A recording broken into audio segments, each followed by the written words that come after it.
From Chicago's Can TV, a look at the week's events is reported in the newspapers, in the blogs and online, and on radio and TV. This is Chicago Newsroom. Well, hi there. Welcome to another edition of Chicago Newsroom right here on Can TV. I'm Ken Davis, welcoming you to another edition of the show and saying thanks as always for watching us here on Can TV. A note of caution to our audience. On today's show, we're going to be talking about the political situation in Springfield. No, really, we are. We're going to talk about the political situation in Springfield. Don't change the channel. I can hear it now like, oh, hand me the remote, would you? This is going to be interesting. I promise it'll be interesting. I know you've heard all this before, but we got a couple of people here who really know this stuff, so give them a chance, will you? They're our guests, for God's sake. It's Springfield, right? Hey, Dave McKinney, welcome back. Ken, Great to have you here. Dave McKinney from Reuters and Tony Arnold from WBEZ, two of my favorite reporters and people who just have a very difficult beat, ladies and gentlemen. So let's be sympathetic to them because they have to go to Springfield and cover this stuff. Welcome to the show.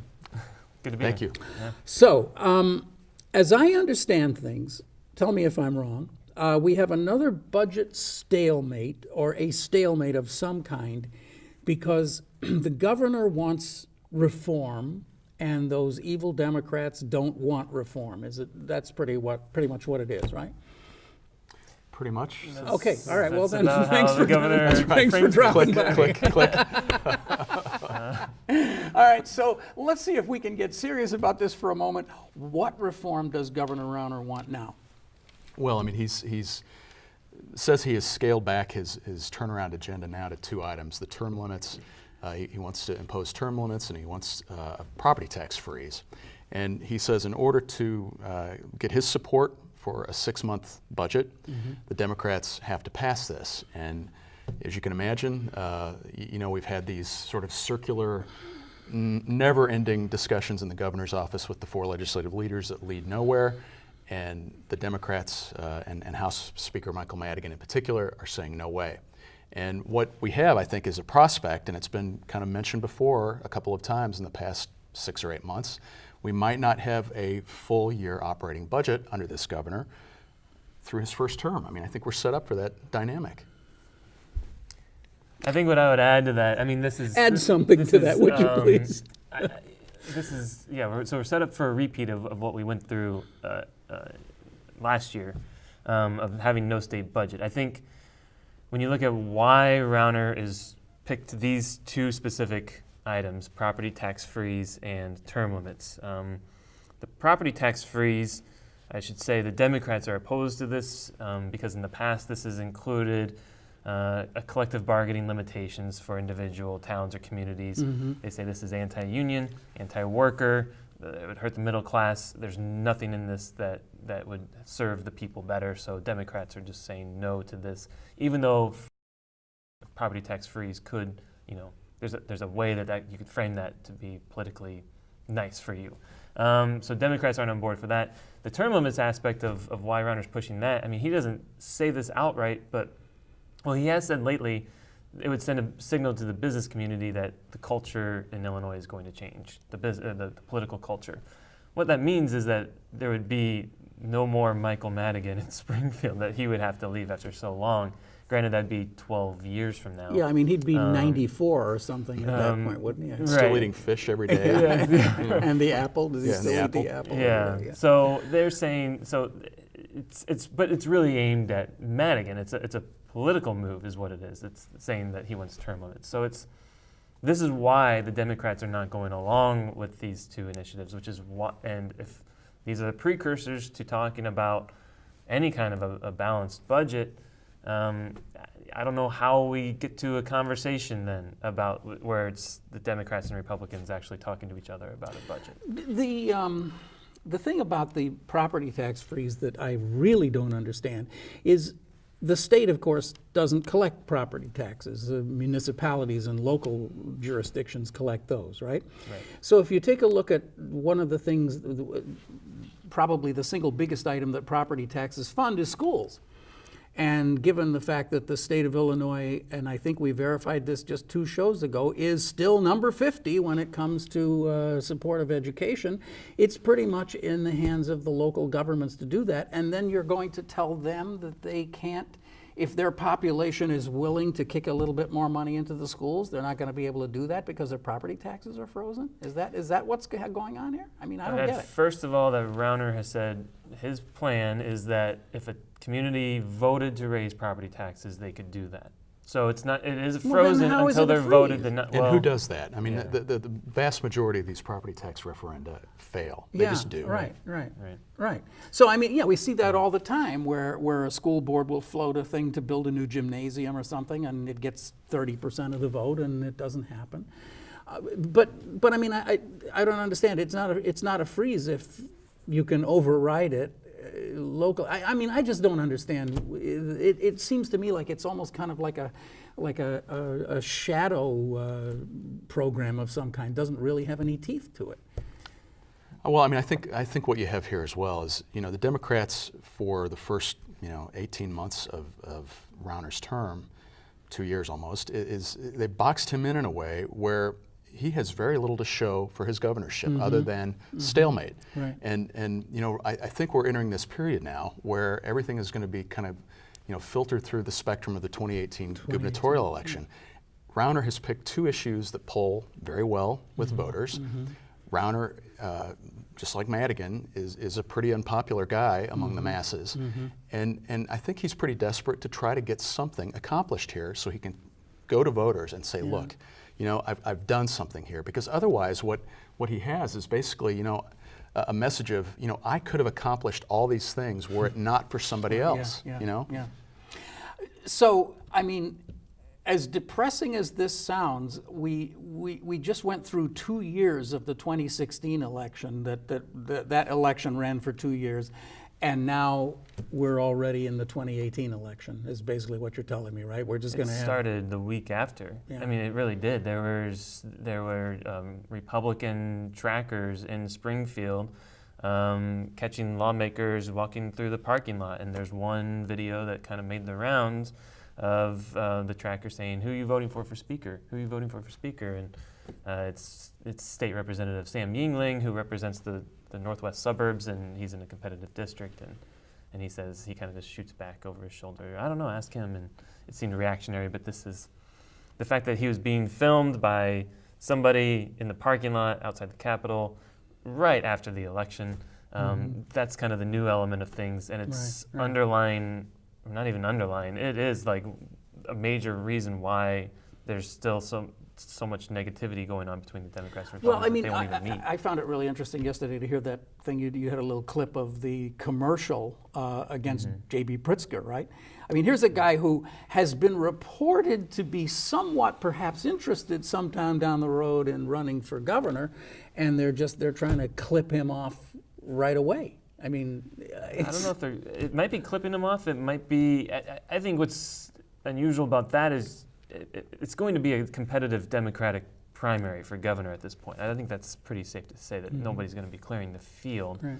And usually that means that Democrats are going to be fighting among themselves, and the other party traditionally says, okay, well, let them go nuts, and they'll blow themselves up, and then we'll be there to catch, go after the scraps. Yeah. That's not the case right now. Democrats aren't going after each other at all, and instead it's the Republican Party is already launching these robo-calls and ads against just Pritzker, who again hasn't officially declared that he's running for governor. Well, it is 2 years out. It's 2 years out, right. And right now it's, if you're not reading Snead, you don't know who's even going to be running for governor. It's all just kind of, if you're going to run for governor, you better be talking to Snead right now. If you're not, then nobody knows. But that's the official register. Yeah. I mean, that body language by the Republican Party is interesting because, I think what it says is that they perceive a guy like J.B. Pritzker, part heir to the hotel corporation, of course, as somebody with a $3.4 billion net worth, as a genuine threat to Rauner, because he's probably the lone person in the state of Illinois who could outspend Rauner in an election, and they know that. And he's already put some of his money to work. He's done it politically by contributing to the state party and you know, a Madigan group. I think they see him as a genuine threat. Pritzker still is sticking his toe in the water.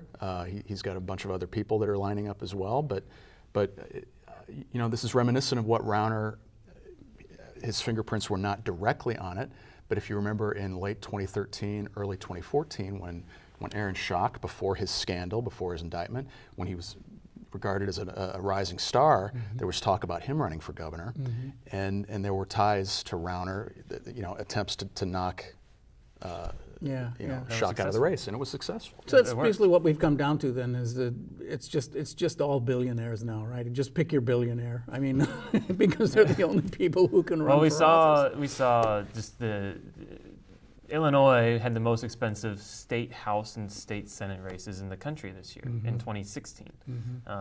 Nothing came close to that, and I don't think anything had come close in any of the lower level, almost local races of that much money. So Democrats did their part, and they actually were able to match a lot, if not even outspend Republicans. For all the wealth that came from Rauner, Democrats were able to match those in these local races. We should actually talk about that a little bit. What was the scorecard? It was six net loss for the Democrats, right? Republicans gained 4 House House and was it 2 Senate? Okay, 4 and 2. But in the House, I mean, you know, you have to look at that. I mean, it's a bit of a Pyrrhic victory for the Republicans. I mean, yes, they did pick up seats, and yes, they think they have a winning message in attacking Madigan, but Madigan didn't have a functioning supermajority. He had three votes out of his 71 that couldn't be relied upon for overrides and what have you. And so, you know, he's still got a very healthy majority in the House, and he is still a formidable force that has to be dealt with. If there's going to be a budget in Illinois, it's going to go through Madigan's chamber. So you're saying he technically lost his supermajority, but he didn't really have it anyway. Exactly. Yeah, and he was still able to do quite a bit of damage to Rauner. Right, and you know, and Madigan also, on his end of things, as you talked about here before, I mean, winning the comptroller's race was a big feather in his cap. So, I mean, I guess that's kind of what I'm trying to understand here. After all this money was spent and all the heat and flash of the last election, has the political formula, the political mathematics of Illinois changed? I think, in a way, I think it was almost the fact that there were so many downstate Democrats. When you look at the map of Illinois, and there were a lot of downstate Democrats for a while in the House and even the Senate, and we're starting to see those shift now, and a lot of those flipped this campaign cycle. Granted, turnout's much larger in presidential years, and Trump did very well in downstate Illinois, so maybe it wasn't totally surprising that the Republicans were able to flip some of these. I think when you look at that, then yeah, things are changing in that sense, in terms of it's almost like you're looking at demographics and the geography of the state, looking a little more traditional of other parts of the Midwest or parts where Republicans tend to do well, where Democrats had actually had these for a while. So that part's changing. I think the suburbs, we've been reporting about the suburbs and the political changes going on there. They've been a little bit more Democratic the last few years. Even though DuPage, for instance, has been this Republican stronghold for a very long time, that's changing a little bit more. So there are some dynamics there that change, and what regions are competitive of the state have changed, and I think that's where the maps come in, and how well, you know, Democrats do or Republicans do in 2018 could affect what the districts look like going forward. It could be a tough Republican year in 2018 because of the Trump effect. I mean, you know, you talk about the suburbs. Hillary Clinton did quite well in the suburbs. She did surprisingly well. And so that's good. I think you're right, Tony, that the suburban area is going to be the battleground in 2018, and you know, Rauner I think is pretty well secured downstate, but I think the suburbs, he does well there too, but that's where he wins or loses. I mean, I was going to ask you if I could postulate that there are several big ifs here, but if Donald Trump is more successful as president than we currently think he will be, and I happen to think he will be, and if Rauner is able to consistently hammer that message that the reason that Illinois is so screwed up is because these corrupt Democrats in Chicago have made it that way, and if more aldermen keep getting indicted, and so on and so forth, Rauner will pretty easily get reelected. That's the way I'm seeing it right now, because there are no strong, we've got a list here. We were talking before the show about all these people who might be running for the Democratic position.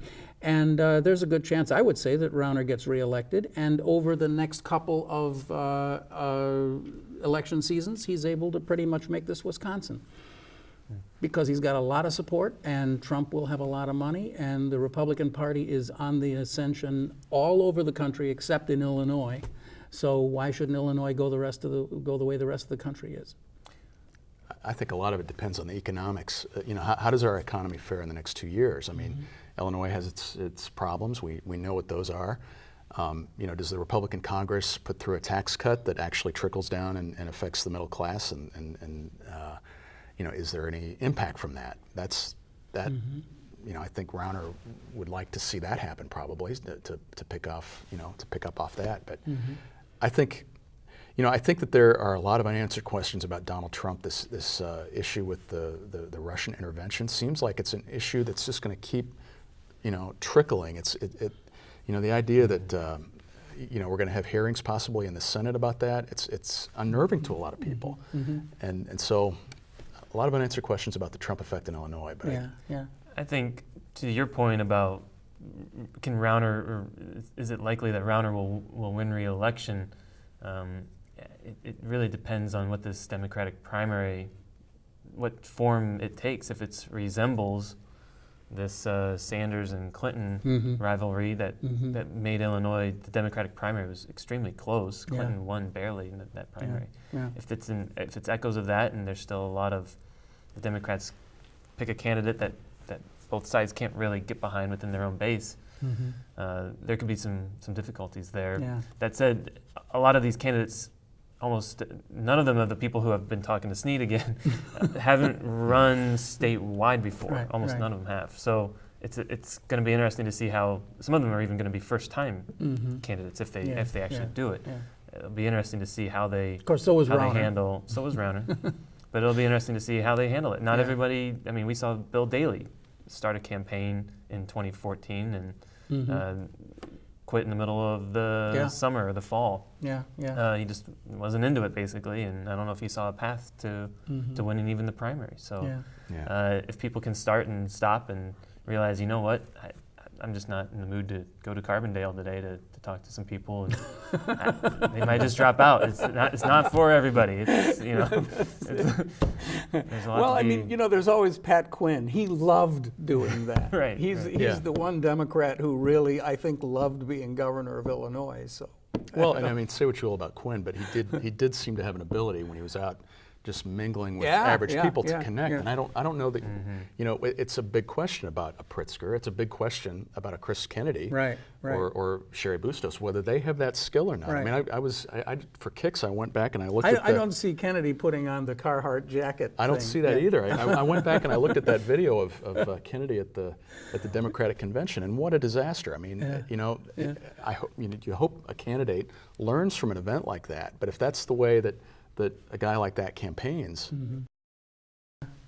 Okay, so maybe we should actually talk about some issues instead of the 2018 election. Should we do that? I hate the fact that we keep talking that we're in this perennial election cycle. It just never stops, right? And of course, in 2018, we'll be doing the same thing. We'll be saying, well, now who's gonna beat this guy? Anyway, we're in really bad shape here, and we're not paying attention to that. Let's talk about higher education, and let's talk about social services. I think probably the one that's most in jeopardy right now is the social services piece. Isn't that correct? Would you say? I mean, wait. Okay. Let me see if I can rephrase this question. If they all get together on New Year's Eve and don't come up with something, what happens to us as Illinoisans? Let's look at it from that perspective. Well, we have experience with that. We know that a vast The only state that has experience with Yeah. that. Yeah. but what we know is that there are court orders and consent decrees that continuing a big chunk of the budget. It just keeps going and going. Right. But yes, there are grant recipients. Bring in the social service groups. Higher education has not been funded. Those are the places that continue to feel a pinch. I mean, Mark Brown, to his credit, in the Sun-Times, wrote about the homeless shelter in Uptown that is closing because of this. And the problem is those guys typically, I mean, there is a lobbying presence for the homeless in Springfield, and they do what they can, but they're not, they don't stack up against Exelon or the powers that be like that. They don't have an effective presence like that. And so that, in terms of advocating, groups like that are under the gun. The sexual assault groups, the homeless groups, on and on and on. I think we'll see those continue to kind of peel off, especially if we go into another 2-year cycle here where we don't have predictable income coming in. What I'll be looking for this round is the reason it's just universities and social services is because everybody else got convinced a judge that legally the state needs to fund foster care or pay the employees their salaries. Somewhere along the lines there wasn't a lawsuit over universities getting paid, but there is one over social services. It's in appellate court. These are organizations that have contracts with the state of Illinois. They performed the contracts and did the work. But there's this clause in the contract that says, well, if they don't pass a budget, then you don't have to be paid. And a judge in Cook County said, yeah, the state doesn't have to pay you. It's being appealed. It's going to go to the state Supreme Court eventually. That's where there might be a way for social services to get money is, again, court order, not because of a deal between Rauner and Democrats. But the higher education piece, I mean, they have some got funded to take them through to the academic year till next June or something, did they? Or did I misread that? No, it expires at the end of the month. So oh, it does too. It expires at the end of the year, yeah. So universities and starting January 1, higher education, they're screwed too. The MAP recipients, the students who are on the need-based scholarships, they're in the same group. And wow. We're talking about really 3 universities, I think, in particular, that are really having difficult times. I mean, my alma mater, Eastern Illinois, Chicago State, Northeastern. Mine. Right, those 3 places are so dependent on state revenues, and you've already seen it like in the enrollment numbers for these places, where they are at the lowest level they've ever been, and no end in sight, and so I think you're just going to see a continuing drain of students who if you're a parent with a college-age kid, do you want them going to a state school right now? It's just disgraceful. I mean, I can't think of any other way to put it. And I just find myself just completely blowing through any sense of trying to be objective about this. It's deplorable. It's just a really disgraceful situation. If you can't fund the education of your own children for higher education at a time when we all agree that higher education is the key to what few jobs there are left, what are we doing, But anyway, I guess we understand that. So, but by the way, as you mentioned, ComEd apparently has very good lobbyists because everybody came together. It was a kumbaya moment, and they gave ComEd $200 million to keep their nuclear power plants running. May or may not have been a good plan, but the point is that that's the way it works in Illinois. If you're big and powerful, you can get the money that you need, I guess. But I would say to bring this back, I mean, with the universities, they do have powerful lobbyists. They do have a strong presence in the Capitol, and universities a lot of the universities in Illinois are downstate, the public ones, and they have Republican representatives who we saw before were able to pressure their leaders on both sides, really, Democrats and Republicans, to get something passed. Granted, that was after months of inaction and hurting, but the universities did get money a little bit sooner than other groups. But again, we're in this situation where the courts are running the state. A few judges are running the state. If they decide that you're going to get your money, then you get your money. And since there's no budget, there's no sense of whether or not we can afford these decisions that the judges are making, so we're overspending like crazy. The deficit, I mean, Dave's done great reporting on what's happening with the deficit and the consequences of not having a budget but still spending money because of court orders. Right. And what that's doing to the future of the finances. I want to get to that, but let's just spend just a couple of minutes just staying with the politics for one thing, because the thing about Mendoza winning the comptroller job, does that have any particular implications, anything that will change any of this dynamic at all, or not? I mean, Rauner lost a very key ally, and now has somebody who clearly is not his ally in this very important position. Does it matter? No, it was a big symbolic loss, as you point out. I mean, he and his donors had invested heavily in Leslie Munger, and Mendoza, if you've ever been around her, I mean, she's kind of a spark plug. Yeah. And the office has got, it's a very important kind of institutional place. They cut all the checks to the contractors, to the paychecks for the state employees, the grants to the grant recipients. And so she can kind of pick and choose and prioritize who gets paid.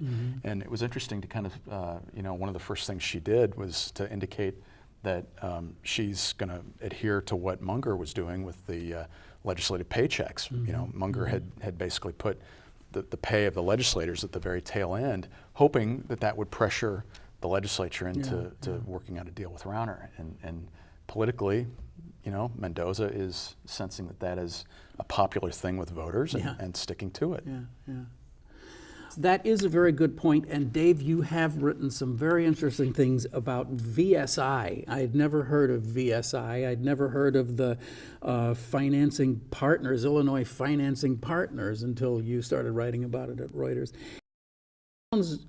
Even in this environment where everything is crazy, this sounds especially crazy and really alarming. Can you explain what VSI is, please? It's a program that Rauner started up, the Rauner administration started up in November of last year. It took a program that Pat Quinn had started and tweaked it in a way because, basically the comptroller was saying, look, we're not going to cut any checks to state vendors if there is not a state appropriation for them. And of course there wasn't, because we were in a budget impasse. And so this program allows the Rauner administration to pick and choose which vendors it wants to have paid. And what happens is they've worked out a deal with banks. Citibank is a big one, Bank of America another one, Illinois Financing Partners, and then there are 4 of them in all. These guys come in, they buy up 90% of the existing receivables. The vendors are glad to get money in hand finally. And then they basically, like the vendors, sit and wait. And they wait for the state to eventually pay up. Whenever that comes, they'll get the 10% that these vendors are owed. And then where it gets really lucrative for these lenders, if you will, is they get to keep what would have been going to the vendors, which was a 1% a month late payment fee that just keeps running and running and running. It's like you're taking a cab and going from New York to Los Angeles, and the meter just keeps running and running and running. And just in the data that we looked at, I mean, there are bills, for example, with health insurance carriers. Health Alliance is a big one, where in a given month there might have been a $10 million charge to the state to provide health insurance for state workers and retirees. The penalty that had accumulated on that one $10 million bill to date is like $7 million.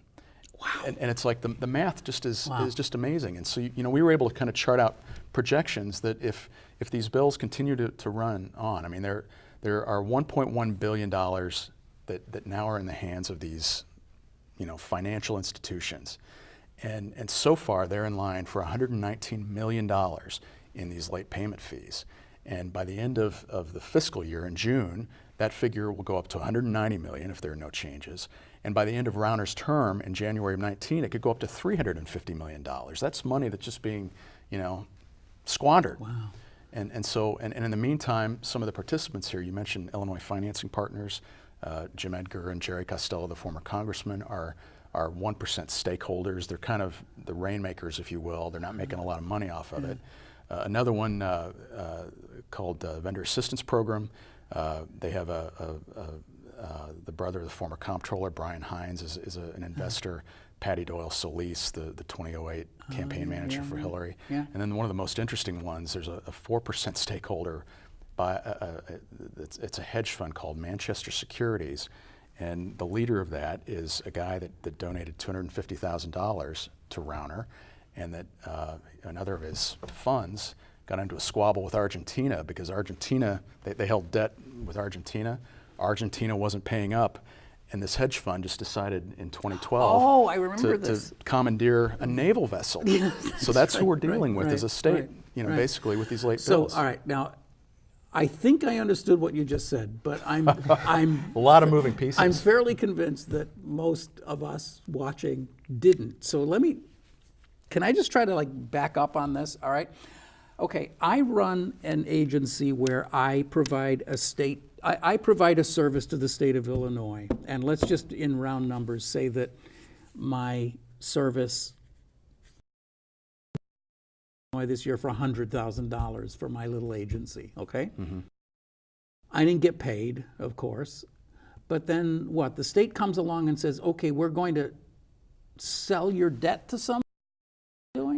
They're basically saying, we're going to pick you and say that you provide an essential service to the state.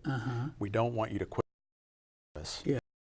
You can, on the side, work out an arrangement with these 4 different players that we have approved and trust receivables, and then you agree to turn over whatever late payment penalties get to these lenders. So I would have, my $100,000, I would have been entitled at some point to maybe like $120,000 or something, or probably less, but let's say it's $110,000 or something. But I give up that $10,000? Is that what happens? Well, yeah, basically you'd get, the way it would work, your $100,000 bill, you would get $90,000 put in your hand today. And then you would sit and you would wait until that point when there's enough money to pay your bill.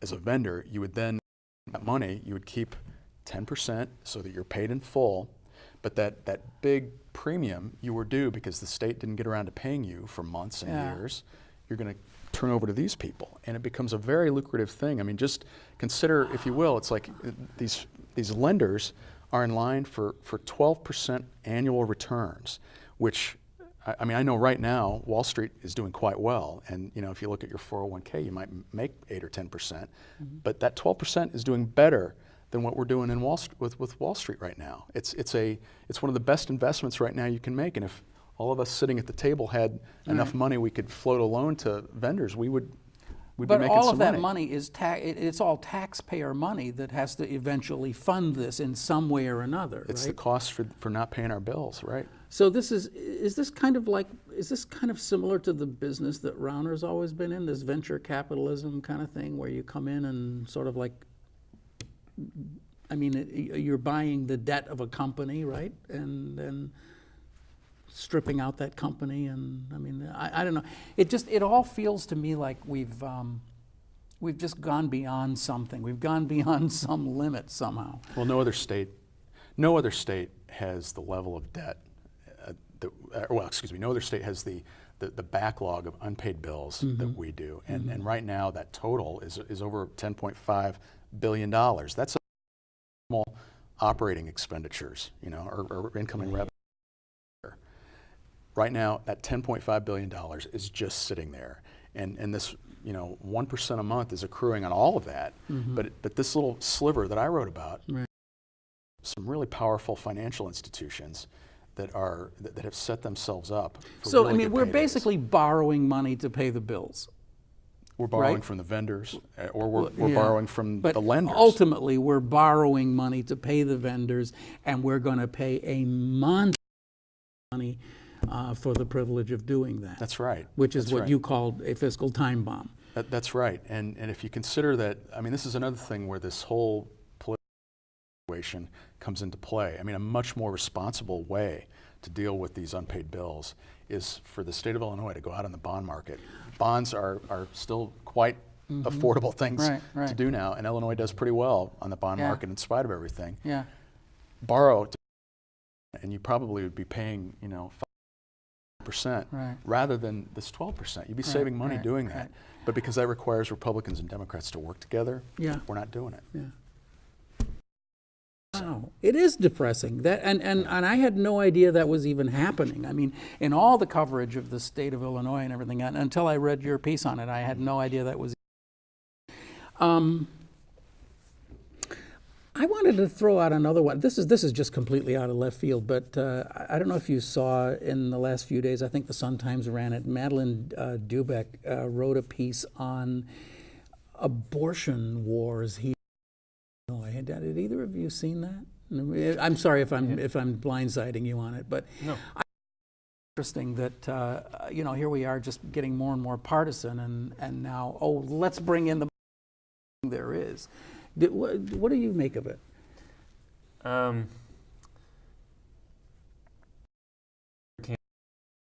Everything but social issues. Mm-hmm. And in fact, whenever they came up in debates, he would say,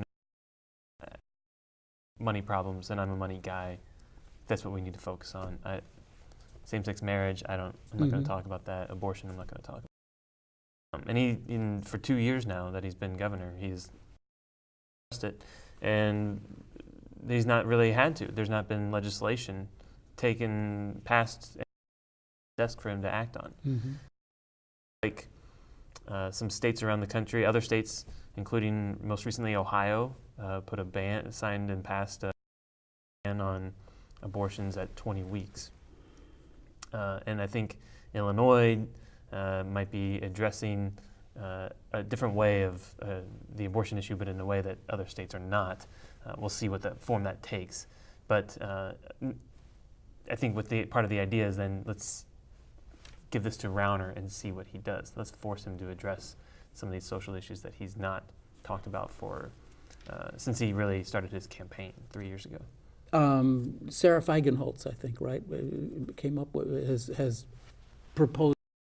Well, anyway, we don't have to follow this. There's so many other things that are much higher issue. But I just found it really interesting that, as you said, we for all the battling that's been going on in Illinois, we really have stayed out of the social issues wars that other states have been in, and maybe now we're going to be getting into that too, which will just gum up the works even further if we start getting those kinds of splits. I mean, I think politically, though, you see it over time where abortion, gun control, there just aren't the numbers to be able to move the ball. I mean, the only time we saw significant movement on the gun control issue was when the U.S. Supreme Court got involved and basically dictated that Illinois, you have to have concealed carry. It wouldn't have passed here without that. Yeah. And on the flip side, I mean, from my time in Springfield, one of the most stunning things that I remember there was in a Senate committee when there were efforts to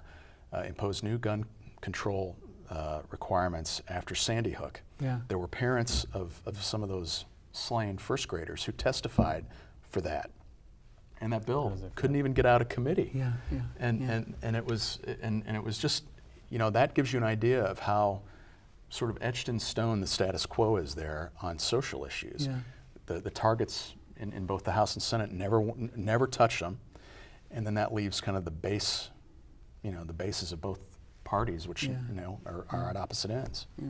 Well, I mean, on this level, just one more thing. I know that we've all been watching Eddie Johnson talking about how he absolutely has to have more stringent gun control. I guess that's not quite the right term, but he's got to have more stringent penalties for people illegally possessing guns and using them. And that's been a huge issue in the legislature, and the legislature hasn't been willing to deal with that. Do you see anything moving on that in the next year or so? Well, I mean, it all kind of pivots around what does the NRA want, and the NRA, I mean, they are a pretty law and order oriented group, and I, from my experience in dealing with them in Springfield, if somebody commits a crime, they're for there being a penalty for that. Mm-hmm. I think it all kind of hinges on, what is the penalty, how much is it? You know, does it affect ordinary law-abiding citizens in some way, or the rights of gun owners? That's always where these things get murky. Yeah. Yeah. So I'm just that to me is something really to be looking out for in the next few months, because well, I mean, one other thing I remember too is like you know, George Ryan had a big thing called the Safe Neighborhoods Act, which was, you know, basically if you're in possession illegally of a gun at that point in time, Ryan wanted to make it a felony, and it went nowhere. You know, that's another example of how, you know, there's just it's just a big swamp. Well, and when you stir into this brew, the fact that there were African American legislators who were opposed to it because of the idea that it further criminalizes people who, you know, we have these whole issues of mass incarceration and the unjust incarceration of certain groups of people. So that becomes a political strand in this whole conversation too. I mean, I agree with you completely that it's all about the NRA and what the NRA wants, the whole that. But there's also this other piece of it that's racial politics as well as much as anything. Well, thank you so much for coming by today and wonderful, cheery holiday message that that everything jingle bells from you. Thought for the state. TV. Ken's kids. Call pledge $500,000. It won't help a little, yeah. Today we only have to raise $35. Public radio guy, he knows how to do Tony that. and I could sing. We could Exactly. Yeah, we'll bring in the dance, whatever we have to do. Ladies and gentlemen, watching, if you have this way, I love you. You're really cool. You really care about the state of. You care about to your paycheck anyway. Thank you very much for watching. We will see you again next week with another program right here on CAN TV. Remember, you can watch us anytime. You can watch. Go into this address right here, and I hope you will do that too. Okay. Thanks very much. If we don't see you before then, Merry Christmas to you. Happy New Year. Bye.